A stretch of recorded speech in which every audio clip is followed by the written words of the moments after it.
Graças a Deus. Quero compartilhar uma palavra ao seu coração, ao seu espírito. Palavra que tem feito bem para mim, que tem mudado inclusive a minha perspectiva, né, de vida, de fé, tem me ajudado bastante. E eu creio que vai tocar a sua vida, vai falar com você. Muitos e muitos cristãos, né, sofrem com algumas coisas na vida cristã, encontram dificuldades, encontram lutas na sua caminhada. E eu acredito que essa mensagem, queridos, vai esclarecer muita coisa para mim e para você, muita coisa. Vai te dar respostas que de repente até hoje você tem procurado e não tem entendido, não tem recebido respostas, né? E vai fazer o teu coração ficar mais leve, mais cheio de fé, cheio de confiança. O título é Vamos para o Outro Lado. Vamos para o outro lado. Vamos sair do lugar onde nós estamos na nossa vida cristã e vamos entrar em um novo lugar nela, em um lugar de eficácia, em um lugar de poder, em um lugar de conquista, um lugar de triunfo, um lugar de vida em abundância, não só de discurso, mas de verdade. Amém? Marcos capítulo 4, vamos ler do versículo 35 até o 41. O texto sagrado, a palavra de Deus, diz assim: Naquele dia, sendo já tarde, disse-lhes Jesus aos seus discípulos: Passemos para a outra margem, vamos para o outro lado. Deixando a multidão, eles o levaram consigo, assim como estava no barco. Havia também com ele outros barquinhos. Ora, levantou-se grande temporal de vento, e as ondas se arremessavam contra o barco, de modo que já estava a se encher. Jesus estava na popa, dormindo sobre uma almofada. Os discípulos o despertaram, dizendo: Mestre, não se importa que estamos perecendo? Ele, despertando, repreendeu o vento e disse ao mar: Cala-te, aquieta-te. Então o vento se aquietou e houve grande bonança. Ele disse aos seus discípulos: Por que vocês são tão tímidos? Ainda não tendes fé? Eles sentiram um grande temor e diziam uns aos outros: Quem é este, que até o vento e o mar lhe obedecem? Amém. Meus irmãos, em Deus, nós temos todas as coisas necessárias e suficientes para vivermos uma vida cristã plena e completamente abençoada. A partir do momento que eu e você fomos chamados pelo Espírito Santo, a partir do momento que eu e você recebemos a Cristo Jesus, o Senhor das nossas vidas, o Salvador das nossas vidas, o nosso Redentor, nesse chamado, nessa aceitação, nós recebemos com Ele todas as coisas necessárias a uma vida cristã abundante e vitoriosa. Todas as coisas necessárias e suficientes para que a minha vida expresse a verdade da palavra de Deus, expresse e manifeste todas as coisas que Deus diz na sua palavra. Isso é um fato, isso é uma realidade. Essa realidade foi comprovada por Jesus Cristo e pelos apóstolos e tem sido comprovada durante os séculos da igreja, através da vida de muitos irmãos. A partir do momento que nós recebemos a Jesus, nós já chegamos no lugar que nós deveríamos chegar. Se você está em Cristo, você já chegou. Não tem como ficar melhor. Você já está no lugar que Deus preparou para você. Você já está na perfeição que Deus preparou para você. Você já entrou na obra perfeita, consumada e acabada de Jesus Cristo. Você não vai ser mais santo lá no céu do que você já é santo aqui na terra. Você não vai ser mais justo lá no céu do que você já é justo aos olhos de Deus aqui na terra. Se você está em Cristo, você é uma nova criação. A única coisa que pode fazer com que eu e você, cristãos genuínos, pessoas que nasceram de novo, sejamos derrotados nessa vida, é a falta de conhecimento. É a falta da epignosis de Deus, do conhecimento exato de Deus e do seu reino, de como funciona. A falta de conhecimento, sim, tem o poder de fazer os filhos de Deus perecer. Tem o poder de parar a vida dos filhos de Deus, de parar o seu progresso, de parar o seu avanço, de parar o seu ministério e de fazer com que eles afundem, fracassem e morram no decorrer da sua caminhada sem alcançar tudo o que já era deles. Somente a falta de conhecimento pode produzir isso. Quando nós não conhecemos, nós não desfrutamos da nossa herança. Nós ficamos imobilizados, nós ficamos paralisados diante das adversidades, diante das oposições, diante das dificuldades. Nós nos sentimos tímidos, nós nos sentimos amedrontados e pior, muitas vezes aceitamos a derrota e dizemos que é assim mesmo. Talvez até porque a grande maioria passe pelas mesmas coisas. Meus irmãos, um dos maiores erros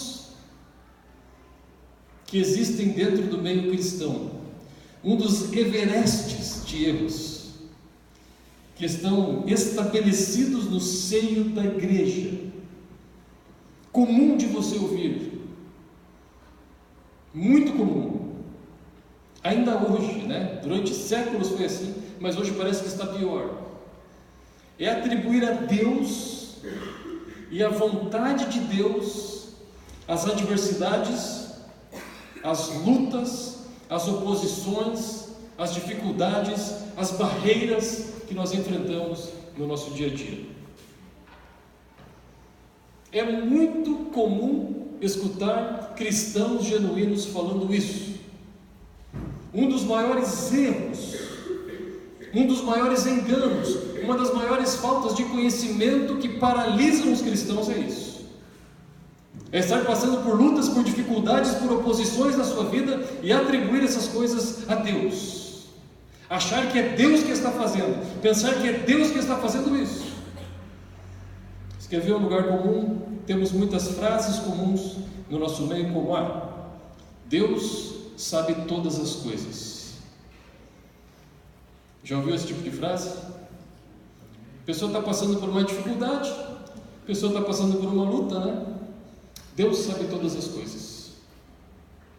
Daí que Deus sabe todas as coisas? Deus sabe mesmo. E o que vai mudar na sua luta isso? Não, Deus sabe todas as coisas. O que ele está dizendo? Se eu estou passando por essa luta é porque Deus sabe e porque Deus concorda. Então Deus sabe todas as coisas. A hora que Deus quiser, Ele me tira dessa luta. Deus está no controle. Deus está no controle. Está no controle. E daí que Deus está no controle? Então é Deus que está fazendo você sofrer, é Deus que está fazendo você perecer, é Deus que colocou uma doença em você e Deus está no controle, então? Está no controle. Eu estou passando por isso porque Deus quis, mas Ele está no controle. E coisas semelhantes a estas, pensamentos semelhantes a estes, acerca das quais lhes advirto, como já antes vos preveni, que os praticam tais coisas não guardarão o reino dos céus. Jesus amado, pensamentos comuns e mentirosos. Queridos, o pensamento que está por trás dessas frases, a ideia que está por trás dessas frases, sabe qual é? Deus é o responsável por tudo de ruim e de mal que eu estou passando. Deus é o culpado pelas circunstâncias e situações da minha vida não serem modificadas. Se eu estou passando por isso, Deus está no controle. Então Deus sabe, Deus permitiu e Deus quis. Se eu estou passando por isso, Deus sabe de todas as coisas, Deus sabe que eu quero sair. Na hora que Ele quiser, eu saio. Queridos, isso é um engano, isso é um erro, isso é uma mentira. Precisamos entender isso, precisamos entender isso. Pelo amor de Deus, você precisa entender isso se você quiser vencer na sua vida. Você precisa entender isso. Essa situação, esse pensamento coloca o cristão numa posição de comodismo, coloca o cristão numa posição de aceitação da derrota, coloca o cristão numa situação de paralisia espiritual. Ora, se é Deus que está fazendo isso, se Deus concorda com a minha situação, se é Deus que não quer mudá-la, o que é que eu posso fazer? Então eu me acomodo. E eu uso esse tipo de frase como um certo consolo. Um dia Deus vai me ouvir, porque Deus está no controle. Um dia Deus vai me livrar disso, porque Deus sabe todas as coisas. Fica usando essas frases e a situação não muda, a situação não muda, a situação não muda, a situação não muda, a situação piora. E the end. Não é Deus que colocou o problema na minha vida e na sua vida. Não é Deus que quer te destruir. Não é Deus que está contra você. De repente surge uma doença, de repente surge uma crise no casamento, uma crise conjugal, de repente surge uma crise financeira, de repente surgem embaraços na nossa vida, embaraços que nos impedem de avançar, embaraços que entristecem o nosso coração. É a vontade de Deus. Deus permitiu isso. Deus, na verdade, Ele está usando essa situação para me ensinar algo. Deus está usando esse mal para me ensinar algo. Ele quer que eu aprenda alguma coisa. Deus está pesando a mão sobre mim. Eu devo ter alguma brecha na minha vida, eu devo ter algum problema. Então Deus colocou essa doença em mim para me ensinar algo, para me corrigir. Ou Deus fez eu me acidentar de carro para me corrigir.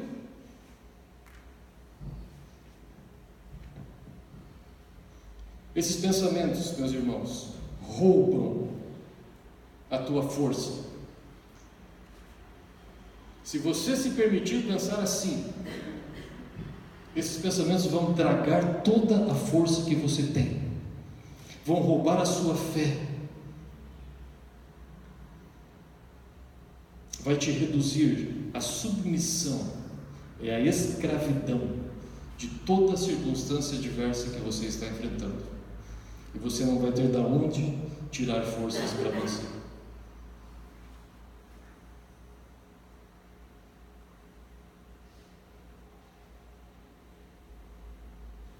Quero dizer, esse é um erro terrível, e esse é um erro generalizado no meio cristão. Deus não é o causador do mal na sua vida. Deus não é o causador do mal na sua vida. Não, 1000 vezes não. Ele nunca vai causar o mal na sua vida.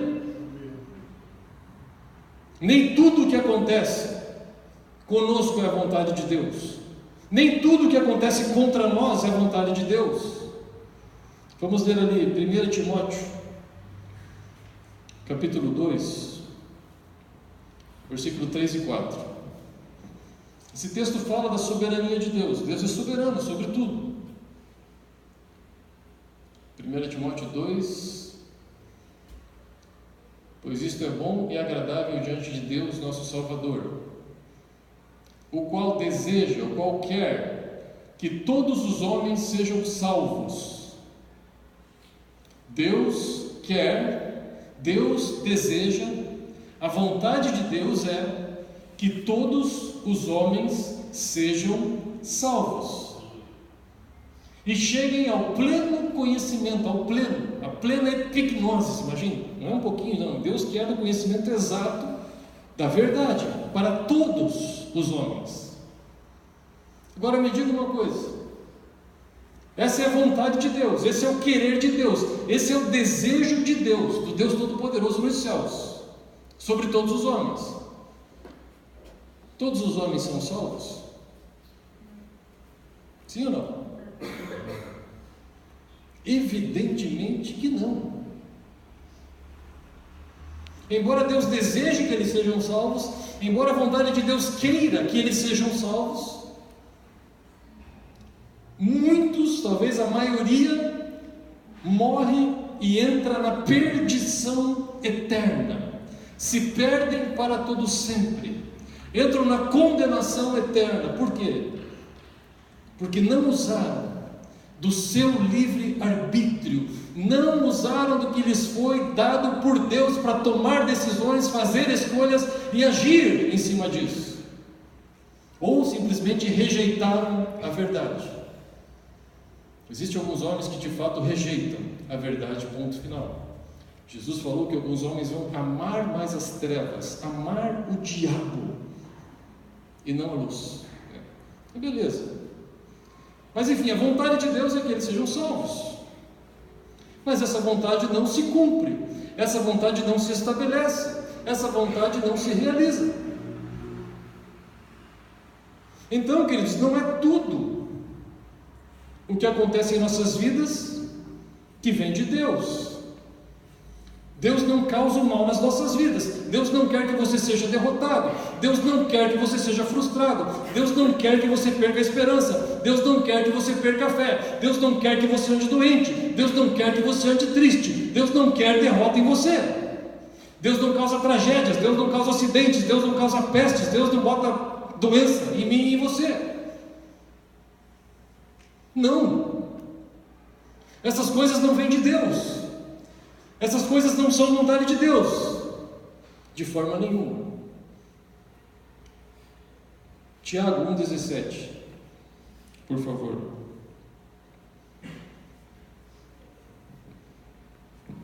Olha o que vem de Deus. Toda boa dádiva e todo dom perfeito vem do alto, descendo do Pai das luzes, em quem não há mudança, nem sombra de variação. Do nosso Pai só vem toda boa dádiva e só vem todo dom perfeito, e Ele não muda. Tudo que vem de Deus para nós é bom. Então Deus não traz tragédias, Deus não traz o mal, Deus não traz derrotas, Deus não traz fracassos, Deus não traz falência. Não. Queridos, eu e você como cristãos precisamos entender isso. Precisamos nos livrar do peso de achar que Deus está contra nós. Precisamos nos livrar do peso de que Deus não quer responder às nossas orações. Precisamos nos livrar do peso de pensar que nós temos que tentar convencer Deus das nossas necessidades para que Ele nos ouça e nos responda. Nós vamos muitas vezes orar já com peso no nosso coração, porque muitas vezes há muito tempo nós estamos orando por uma situação e ela não se resolve. E aí nós achamos que é Deus quem não quer nos ajudar, que é Deus quem não está nos ouvindo, que é Deus quem não está estendendo a mão. Então nós temos que de alguma forma tentar convencê-lo a se colocar do nosso lado e a nos ajudar. Isso é terrível. Tentar convencer Deus a nos abençoar, a liberar a sua mão, a liberar as coisas que nós precisamos. Precisamos nos livrar desse tipo de comportamento e de pensamento, queridos. Isso é um engano. Isso rouba a sua força como cristão, isso rouba a sua fé. É por isso que os cristãos não oram, sabia? Eles não oram, porque eles não têm esperança nenhuma de que Deus vai ouvi-los. Já cansaram de orar e não receber respostas. Por isso que cristãos não leem a Bíblia, porque as promessas de Deus não falam nada com eles. Parece que é sempre do vizinho, embora está escrito ali: todo aquele que nele crer. Eles não se relacionam. por causa desse pensamento: Deus está contra mim. Você pode não declarar, não confessar, mas lá no fundinho a impressão é essa: Deus não quer responder a minha oração. Deus não está me ouvindo. Eu tenho pedido, eu tenho lutado, eu tenho batalhado. Querido, se liberte desse pensamento. Romanos 8,31 está escrito: Deus é por nós, não é contra nós. Deus é por você, meu irmão. Por mais que você não creia, Deus está do seu lado. Deus está junto com você. Deus é seu parceiro, é seu cooperador, é seu amigo e quer que você alcance as coisas que você tem sonhado, desejado e lutado. Deus está muito interessado no seu êxito, no seu sucesso e na sua vitória. Essa é a proposta dele para qualquer filho em Cristo Jesus, que veio para que tivéssemos vida e vida em abundância. Em Jesus Cristo você foi feito mais do que vencedor. Você tem mais do que o suficiente para vencer e para suplantar as coisas que têm vindo contra a sua vida. Naqueles que creem em Deus, naqueles que creem em Jesus, opera o sobreexcelente poder, a grandeza do poder de Deus, o mesmo poder que ressuscitou a Jesus dentre os mortos e o colocou à direita nos céus. É esse mesmo poder que está dentro da vida de cada cristão que exerce a sua fé. Queridos, Deus ressuscitou Jesus, um homem morto, depois de 3 dias, e colocou ele à sua direita num trono nos céus. E ele diz que este mesmo poder opera a favor daqueles que creem, mas só a favor daqueles que creem. Tem cristãos que não creem, e é isso que depois a gente vai conversar. A maioria de nós vive na esperança, não na fé. O mesmo poder, Deus tem esse desejo, Deus tem essa força, essa vontade para com todos os seus filhos. Deus quer tirar você do lugar que você está e te levar para um lugar muito mais alto, muito mais elevado, muito mais poderoso. Ele quer fazer isso. Se dependesse dele, já está feito. É que não depende dele. Deus sempre vai te fazer triunfar em Cristo, está escrito na Bíblia, 2 Coríntios 2,14, Deus sempre nos faz triunfar em Cristo. Jeremias 29,11, eu sei que pensamentos tenho a vosso respeito, pensamentos de paz e não pensamentos de mal. Queridos, Deus te ama, Jesus te ama, Deus quer o bem para a sua vida. Deus quer vitória para a sua vida, Deus quer paz para a sua vida, Deus quer te dar o fim que você deseja. Essa é a verdade. Essa é a verdade. Muitos experimentaram isso, muitos ficaram pelo caminho. Passamos para o outro lado. Vamos ser aqueles que experimentam. Primeiro ponto: discernindo o nosso verdadeiro inimigo. Como cristãos precisamos saber contra quem nós estamos lutando. Discernindo o inimigo. Nos versículos 35 e 36 diz assim, não, nada a ver, anotei errado aqui, 37 e 38 e 39. Ora, levantou-se grande temporal de vento, as ondas se arremessavam violentas contra o barco já estava se enchendo de água, eles estavam a ponto de afundar e de morrer. Jesus estava na popa dormindo numa almofada. Os discípulos o despertaram: mestre, você não se importa? Estamos morrendo, mestre, estamos perecendo, mestre, vamos afundar. Jesus, despertando, repreendeu o vento e disse ao mar: cala-te, aquieta-te. Então o vento se aquietou e houve grande bonança. Queridos, esse relato, ele representa exatamente a situação de muitos de nós, situação que eu e você podemos estar enfrentando, onde que a maioria, se não enfrentou, vai enfrentar, se está enfrentando, Não existe cristão que não tenha passado por isso. Isso aqui faz parte da carreira cristã, isso aqui faz parte da caminhada cristã. Olha a situação. Jesus havia dado uma ordem para eles, havia dado uma palavra para eles, havia dado uma direção para eles: entrem no barco e vamos para o outro lado.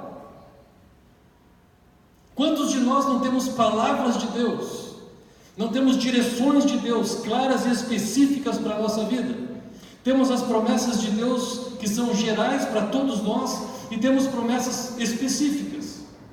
Então os discípulos tinham uma palavra, tinham uma direção do próprio Jesus. Os discípulos entraram no barco e estavam em obediência. Eles estavam 100% na vontade de Deus.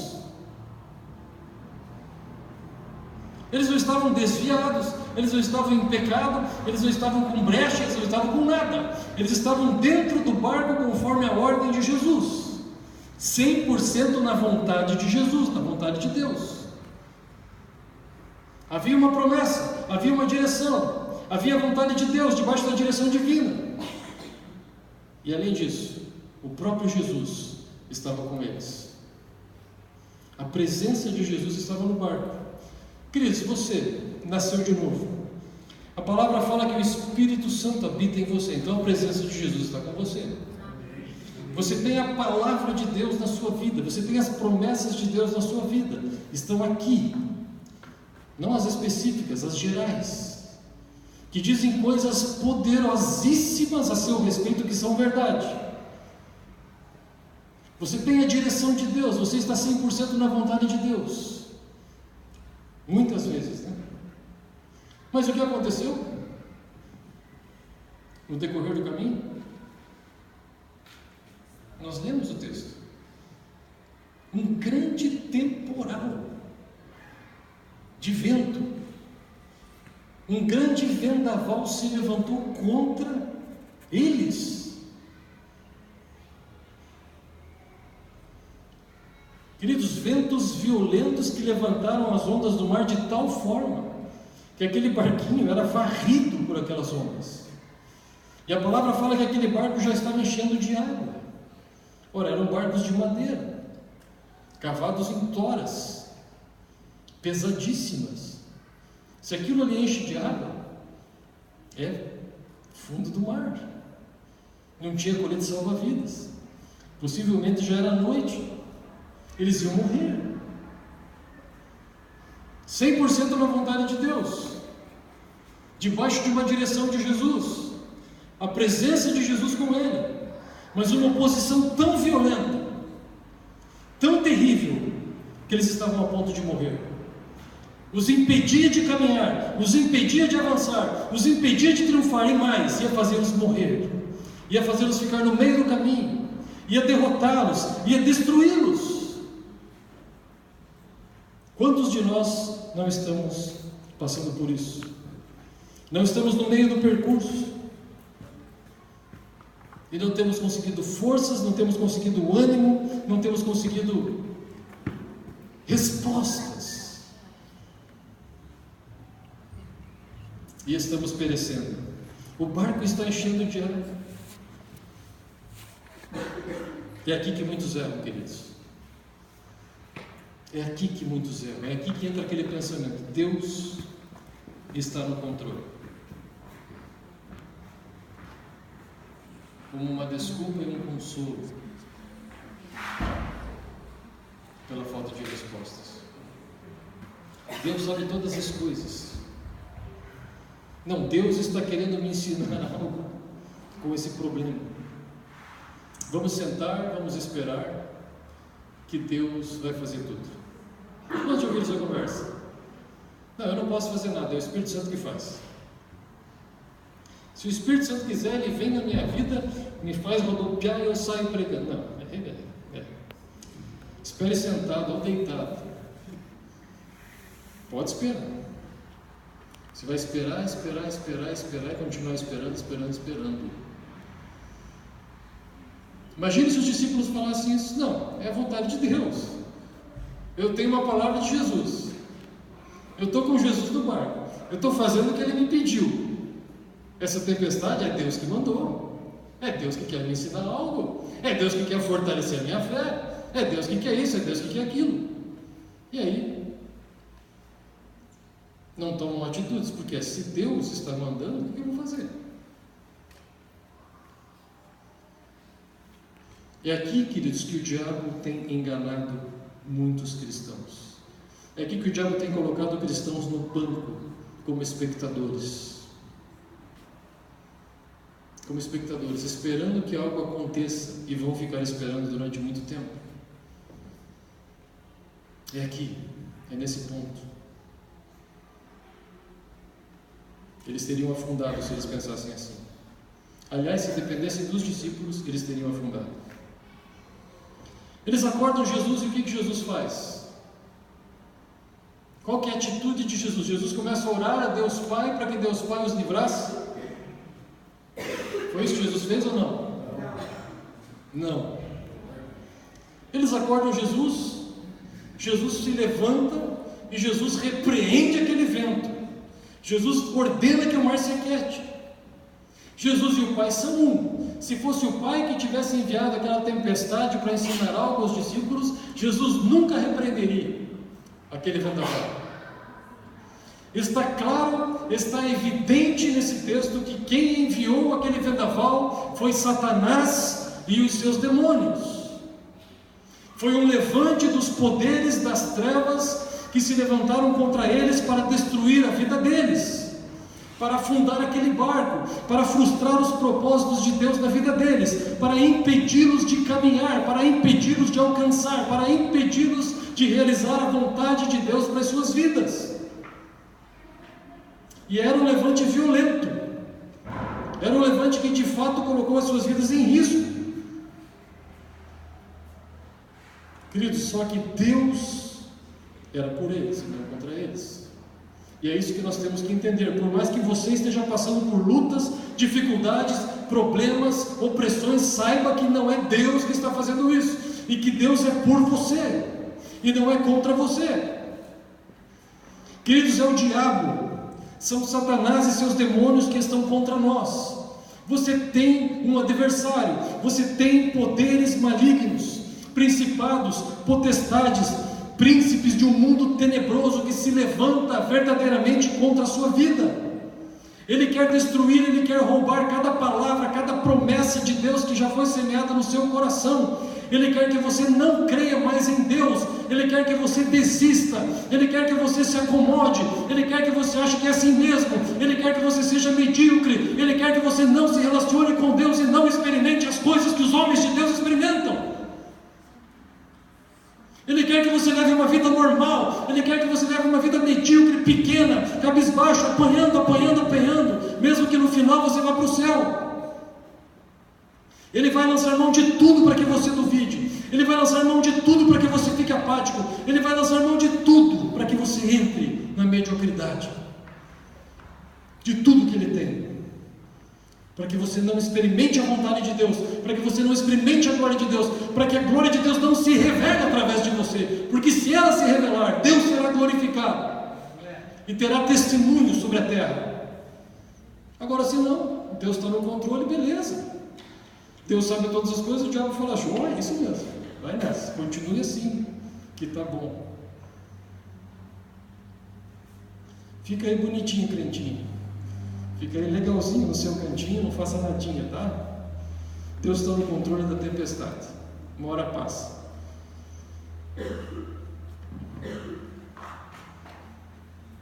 Efésios 6,12.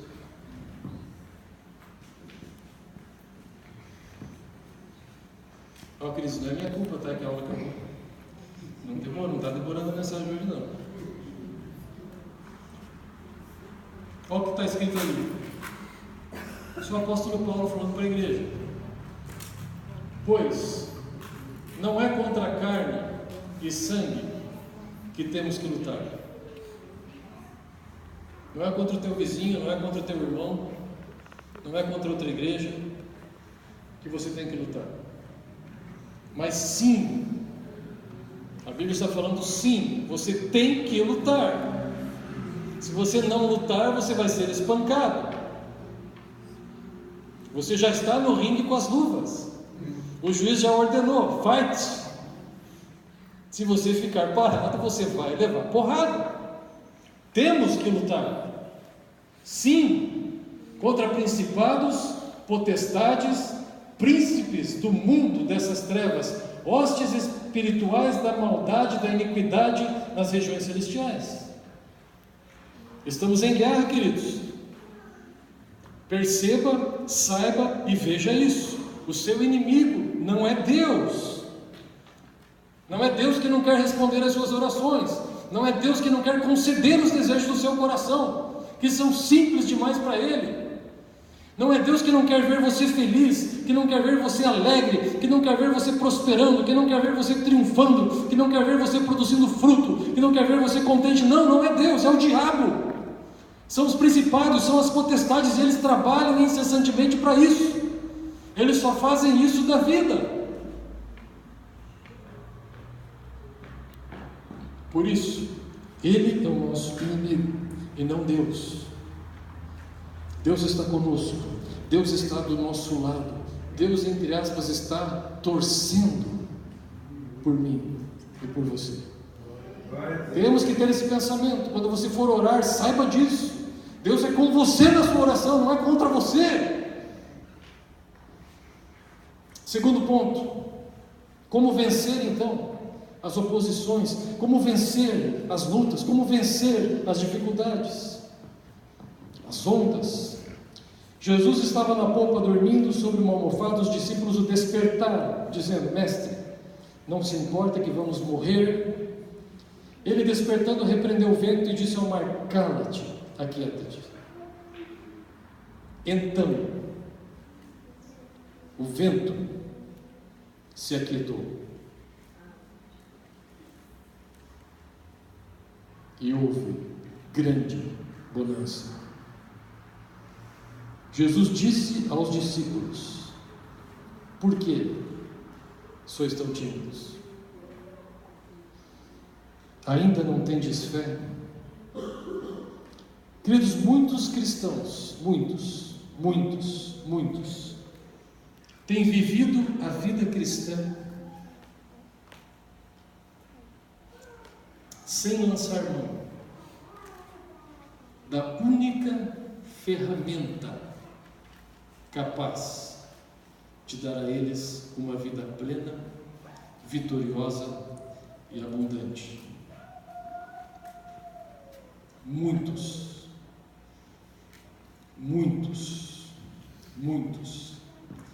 Existe uma única ferramenta que Deus concedeu a cada um de nós, e é para ser usada. E essa única ferramenta é capaz de nos levar a uma vida plena, abundante, vitoriosa, poderosa, cheia de frutos, a qual Jesus Cristo mesmo prometeu e Jesus Cristo mesmo viveu. Essa vida, essa ferramenta que Deus nos deu, chama-se fé. Fé em Deus. Fé em Deus. Fé em Deus. Meu irmão, não basta você estar na vontade de Deus. Os discípulos estavam. Não basta você estar no barco debaixo de uma direção de Deus. Não basta Deus estar com você no barco. É preciso que você exerça a sua fé em Deus.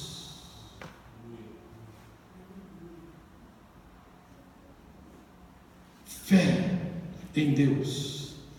Meu irmão, não basta, e aqui que muitos cristãos param, a obediência. Muitos cristãos são obedientes. Muitos cristãos. Eles não faltam nos cultos. Eles dizimam. Eles ofertam. Eles vão nas reuniões de grupo familiar. Eles não falam mal do próximo. eles não fazem mal ao próximo, eles são extremamente obedientes, eles fazem tudo o que está ao alcance deles para agradar a Deus. Eles fazem, eles se envolvem nas questões do aniversário da igreja, e dá trabalho pra caramba, e trabalham e se esforçam voluntariamente, com o coração alegre, com o coração feliz. Mas isso não basta. Os discípulos estavam no barco, estavam remando, estavam dando o melhor deles, fazendo o maior esforço, eles eram profissionais, escolhendo o melhor caminho, mas aquilo não bastava. Eles estavam afundando, eles estavam perecendo. É preciso ter fé em Deus. Meu irmão, a obediência era para o Velho Testamento. O homem que fizer estas coisas, por elas viverá, diz a lei. Então, se você cumpre a lei, se você é obediente na velha aliança com Deus, você tinha vida. Na nova aliança, a obediência não te dá vida, porque a obediência foca em você, a obediência foca na sua capacidade, a obediência foca nos seus esforços pessoais, a obediência força até onde você pode ir para agradar a Deus. Isso só funciona no Velho Testamento e não funciona porque era um testamento de condenação, de culpa e de morte. No Novo Testamento, você vive e se relaciona com Deus através da sua fé nele. Não diz mais respeito ao que você pode fazer, diz respeito ao que Ele já fez por você. Não diz mais respeito à sua obediência, diz respeito à obediência perfeita de Jesus Cristo, que é imputada a você. Não diz mais respeito à sua capacidade, aos seus esforços, ao seu suor e às suas lágrimas. Diz respeito ao que Jesus Cristo já fez, já conquistou e já te deu gratuitamente. A obediência não trará vitória na sua vida, a fé em Deus trará. A lei exigia obediência, a graça e a verdade exigem a fé. A fé é uma lei do Novo Testamento. É uma lei. Assim como existe a lei da eletricidade. Esse microfone só funciona, as luzes só estão acesas, o ar-condicionado só liga, porque existe uma lei chamada lei da eletricidade. E essa lei, alguém teve a epignosis dela e está usando ela para o nosso benefício. No Novo Testamento existe a fé. Sem a fé, Deus não funciona. Sem a fé, Deus não se manifesta. Sem a fé, as coisas não acontecem. Você pode ser obediente, você pode ser tudo o que você quiser. Se você não tiver fé, nada funciona. Eu não estou desprezando a obediência, ok? A obediência é importante e faz parte da nossa vida. Só que ela não resolve nossos problemas e ela não libera a mão de Deus a nosso favor. Não. Pode fazer um mês de jejum para ver.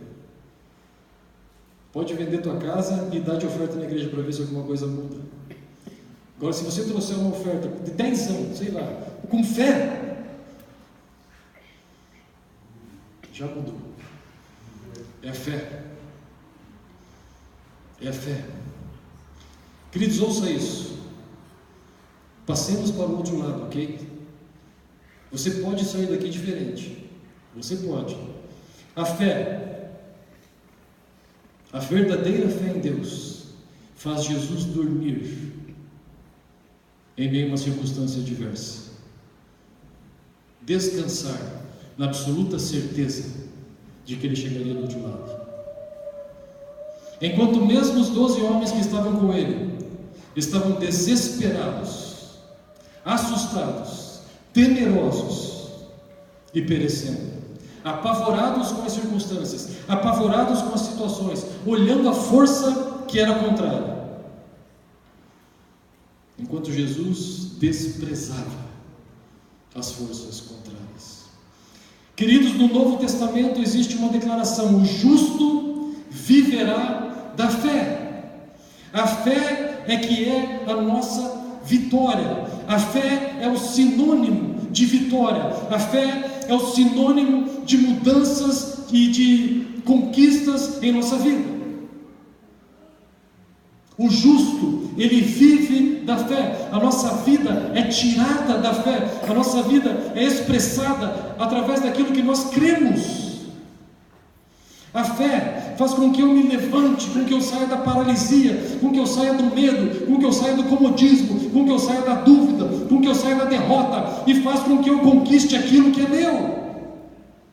A fé em Deus. A fé, ela me transporta para o reino de Deus e me tira do reino das circunstâncias. A fé me leva para o reino onde tudo é possível ao que crê. A fé me torna inabalável. A fé me torna uma rocha absoluta. A fé é uma certeza que não muda. A fé é a prova de que o que eu quero, de que o que eu espero, o que eu desejo, ele já existe e já é meu. Queridos, a fé ignora as oposições do caminho, ignora as oposições do percurso que você tem ao propósito de Deus. Quando eu tenho fé, eu já cheguei do outro lado. Quando eu tenho fé, eu já entro no descanso, já está pronto. Quando eu tenho fé, eu já entro na obra consumada de Jesus. Quando eu tenho fé, os meus olhos não observam as circunstâncias. Não. Era assim que Abraão vivia. Queridos, Deus deu uma promessa para Abraão. Você sabe dessa história. Abraão tinha 99 anos. Deus chegou para ele: eu vou fazer de você pai de multidões. Eu vou mudar o seu nome para pai de nações. Abraão tinha 99 anos e não tinha filhos. Pense nisso. E a mulher de Abraão também era idosa e era estéril, não podia ter filhos. Deus falou isso com Abraão. Abraão não tinha Bíblia. Já pensou nisso? Abraão não tinha nenhum testemunho. Não sabia de nada. Mas ele ouviu Deus. E a Bíblia fala que ele creu. Ele creu. E durante o percurso até o cumprimento da promessa, levou 25 anos. Do dia que Deus o prometeu até o dia que Isaac nasceu. 25 anos. E a palavra fala que durante esses 25 anos Abraão não enfraqueceu na fé. Não atentou para o seu próprio corpo, já amortecido. Não atentou para o ventre de Sara, que era estéril, já amortecido. A fé, você não olha circunstância. Você não vive mais pelo que você vê. Você vive pela palavra que Deus te deu. Queridos, não há vida fora isso. Me entenda como cristão. Não há vida a não ser na fé. O cristão que vive o dia a dia esperando que Deus faça alguma coisa, simplesmente esperando, não está desfrutando da vida que está na palavra. As palavras de Jesus são a sua e a minha vida. Eu preciso colocar essas palavras no meu espírito. Eu preciso colocar essas palavras no meu coração. E eu preciso andar por elas. Não pelo que eu vejo, não pelas circunstâncias, não pelas situações, não porque olhando as ondas que se abatem contra a minha vida. Não, isso não é fé. O fraco na fé, ora ele olha para Deus, ora ele olha para a circunstância, ora ele olha para a promessa, ora ele olha para a circunstância, ora ele olha para o que Deus disse para ele, ora ele olha para a situação que ele está passando. Esse é o fraco na fé. Esse é o que titubeia, esse é o que tropeça. Agora Abraão glorificava a Deus. Passava 15 anos. Deus, muito obrigado. porque eu sou pai de multidões. Ele dava glória a Deus. Passava 20 anos, Deus, eu sou pai de multidões. Querido, você não está entendendo? Meu Deus do céu! Não existe vida fora disso, meu irmão. Essa é a única vida que você como cristão tem. Ou você vai viver assim, ou o barco vai afundar.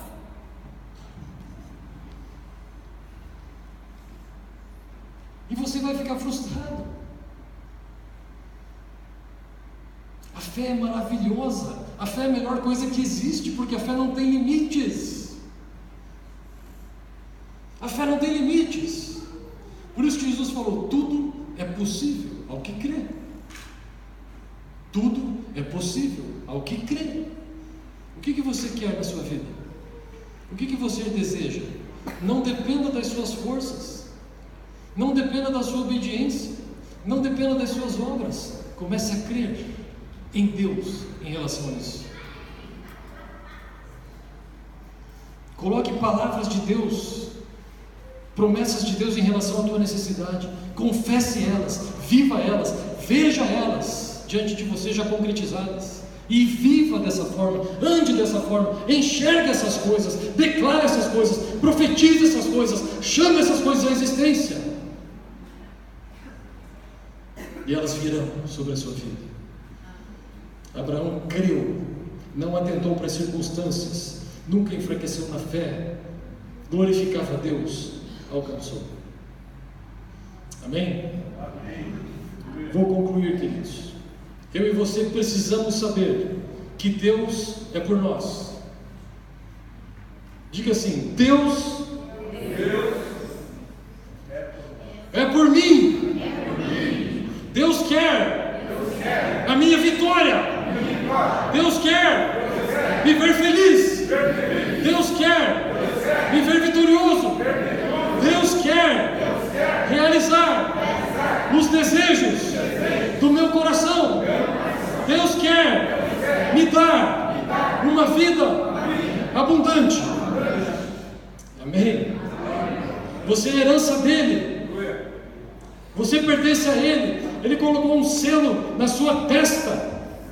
Você está selado para o dia da redenção. Você foi feito herdeiro dele, herdeiro da justiça, meu Deus do céu. Não é para nós despertarmos Jesus para que Jesus resolva nossos problemas, não. Jesus estava dormindo porque ele esperava que os discípulos se levantassem e falassem: em nome de Jesus, sai da minha vida, vendaval. E assim seria. É assim que nós temos que fazer, queridos. É para eu e você nos levantarmos contra os poderes das trevas. É para você se levantar contra os problemas que estão afligindo você. Não ignore o diabo, não brinque com o diabo, não ache que é natural as coisas. As barreiras, as opressões, não dependa da sua capacidade, não dependa da sua formação, não dependa da fé. Porque de um morto, Deus o colocou como rei do universo. Nada é impossível para Deus. Não depende de você, não depende de mim, não depende da minha capacidade nem da sua. Depende de quanta fé você exercer nele. Saiba de uma coisa: Deus gosta da fé. Sabe por quê? Porque como Deus vai ser glorificado se não tem vento? Se tudo está bem? Agora, quando levanta um gigante chamado Golias, faz o exército inteiro de Israel tremer de medo, porque não tinham fé. Um gigantão vai cortar minha cabeça. E se fossem para a guerra pensando assim, cortava mesmo. Aí vem um piazinho chamado Davi. Quem é esse cara aí? Quem é esse cara aí? Em nome do Senhor dos exércitos, eu vou cortar a cabeça dele hoje. E cortou. E Deus foi glorificado e é glorificado até hoje. Queridos, Deus gosta da fé. Sem fé é impossível agradar. Sem fé é impossível. Deus ama quando os seus filhos creem, porque daí o poder dele se manifesta. E as circunstanciazinhas de nada são despedaçadas e são varridas, e ele é glorificado, e ele é manifestado, e ele é revelado na vida dos seus filhos. João 10,10 diz assim: eu vim para que vocês tenham vida, e vida em abundância. Vida em abundância, vida além da medida, vida muito mais do que é esperado. Romanos 10,10: pois com o coração se crê para a justiça, e com a boca se faz confissão para a salvação. Queridos, no coração você crê. Para funcionar você tem que falar. Tudo o que disser e não duvidar em seu coração será feito. Com o coração se crê, com a boca se fala. Não basta só crer no coração e não falar nada, e não basta falar sem crer. Com o coração se crê e com a boca se governa. Com o coração se crê e com a boca se declara a palavra. E quando é assim, a tua palavra é a palavra do próprio Deus. Romanos 10,11, como diz a Escritura: todo aquele que nele crer não será confundido, não será humilhado, não será envergonhado, não será frustrado, não chegará no final da sua vida cristã dizendo: meu Deus, só apanhei, ainda bem que estou salvo. Não ficará envergonhado, não terá o seu rosto corado, não será humilhado. Todo aquele que nele crer. Crer. Crer. Amém? Passe para o outro lado, meu irmão. Uma vez eu estava aqui na sala de oração, falando com Deus sozinho,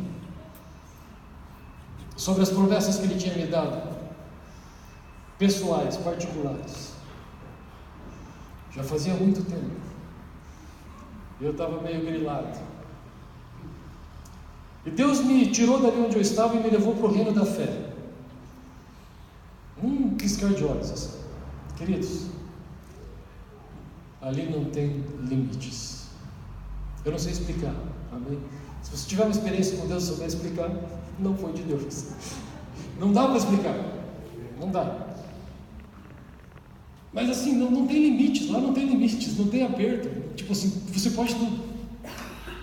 Você pode tudo. Você pode tudo. Tudo é possível ao que crê. E como que eu me encho da fé, Marcos? Pela palavra de Deus, ouvindo, mudando a sua mente, queridos, recebendo a palavra, e agasalhando ela, até que você se torna um com ela, até que não é mais você que vive, mas a palavra, Cristo é que vive.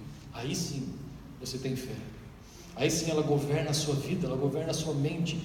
Você tem palavras de prosperidade, mas a tua conta está no vermelho, você não olha a sua conta. Você tem sintomas de doença no seu corpo, mas a Bíblia diz que Jesus já levou essa doença, essa enfermidade. A Bíblia diz que Jesus Cristo te dá saúde. Então você tem essa verdade: Jesus Cristo me dá saúde. Eu tenho saúde perfeita.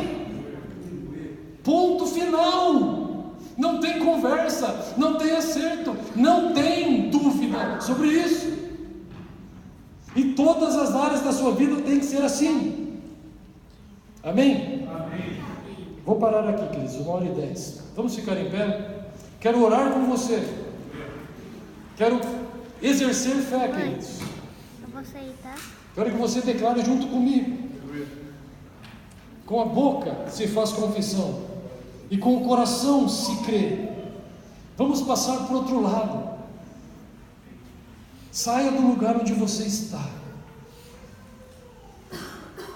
e passe para um lugar aonde não tem limites. Deus é por nós.